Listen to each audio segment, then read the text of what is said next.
Hello বন্ধুরা, তোমরা সবাই কেমন আছো? আজকে হচ্ছে বিশ্বকর্মা পুজো, তাই একটা মিনি ব্লগ নিয়ে চলে আসলাম। সকালের বাসি কাজ ছেড়ে এই যে বিছনা তুলতেও চলে আসলাম। এই যে দু ঘরে বিছনা, ওই ঘরেরটাও হয়ে গেছে, এই ঘরের বিছনাটাও আমাদের তোলা কমপ্লিট হয়ে গেছে। সকাল মানে চা না খেলে একদমই সকালটা যেন জমে না। এই যে সকালে আমরা বেশিরভাগ চাটাই খাই। তারপরে সকালে টিফিনে হবে লুচি, তার জন্য ময়দাটা আমরা মেখে রেখে দিলাম। একদিকে আলুর মধ্যে সব কিছু তেল, কালিজিরা, নুন, হলুদ সব কিছু দিয়ে বসিয়ে দিলাম। এটাকে অ্যাকচুয়ালি বাটি চচ্চড়ি বলে। আর এইদিকে লুচিও আমাদের প্রায় কমপ্লিট।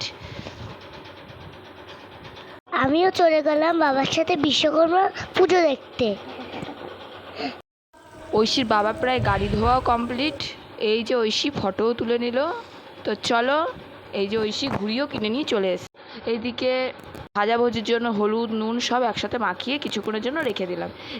এইদিকে মটন কষা, আর এদিকে ঐশী মটন খায় না বলে চিকেন কষা প্রায়।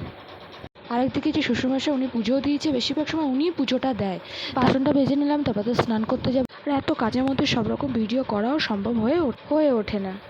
এইদিকে মাংসের উপরে ঝোল ফুটছে। এই যে আমাদের এটাকে নিরামিষই বলতে পারে, মাংস গোটা রসুন আর গোটা পেঁয়াজ দিয়ে।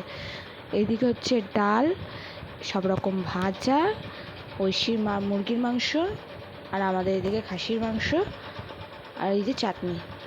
আজকের মতো এই পর্যন্ত, টাটা।